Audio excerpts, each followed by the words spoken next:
क्या आपने कभी सोचा है कि जिसे आप मेरा परिवार, मेरे अपने, मेरे बच्चे कहकर दिन रात सोचते रहते हैं, क्या सच में वो आपके हैं? या यह सिर्फ एक मोह माया का जाल है, जिसमें आप बुरी तरह फंस चुके हैं? सोचिए जरा, जिस शरीर को हम अपना कहते हैं, वह भी तो एक दिन मिट्टी में मिल जाना है। तो फिर ये लोग, ये रिश्ते, ये नाते कितने दिन साथ देंगे? आज की यह वीडियो आपके दिल को हिलाकर रख देगी और शायद आपके मोह के जाल को काट दे।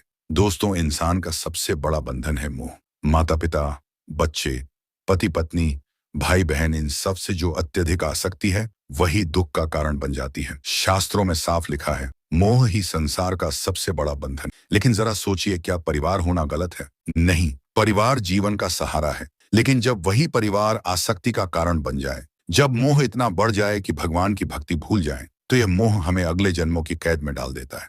मान लीजिए, एक माँ है जिसने अपने बेटे को पाल पोस कर बड़ा किया। उसके जीवन का केंद्र सिर्फ बेटा ही बन गया। माँ दिन रात बस बेटे की चिंता में डूबी रहती है। लेकिन जब वही बेटा बड़ा होकर अपने जीवन में व्यस्त हो जाता है, माँ को समय नहीं देता, तब वही मोह उसके लिए दर्द बन जाता है। यही मोह जब टूटता है तो इंसान को अंदर से तोड़ कर रख देता है। मोह एक मकड़ी का जाला है। शुरुआत में मुलायम और सुंदर लगता है, लेकिन जब इंसान उसमें फंस जाता है तो निकल पाना बेहद मुश्किल हो जाता है। परिवार का प्यार बुरा नहीं है, लेकिन जब वह अत्यधिक आसक्ति में बदल जाता है तो इंसान भगवान, धर्म और आत्मज्ञान से दूर हो जाता है। संतों ने हमेशा कहा है, परिवार से प्रेम करो, लेकिन उसमें फंसो मत। प्रेम में करुणा है, सेवा है, त्याग है, लेकिन मोह में दुख है, बंधन है और जन्म मरण का चक्र है। संत कबीरदास जी ने कहा था, माया मरी न मन मरा, मर मर गया शरीर, आशा तृष्णा न मरी, कह गए दास कबीर।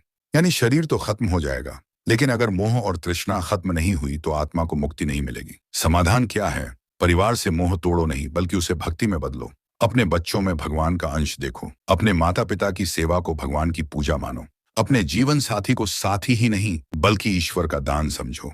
जब यह दृष्टिकोण बदलता है तो मोह स्वतः प्रेम में बदल जाता है और आसक्ति मिट जाती है। याद रखो, जब मृत्यु आती है तो परिवार का कोई सदस्य साथ नहीं जाता। उस समय सिर्फ आपके कर्म और भगवान का नाम ही सहारा बनता है। तो क्यों न अभी से मोह के जाल को ढीला करें और भगवान की शरण लें।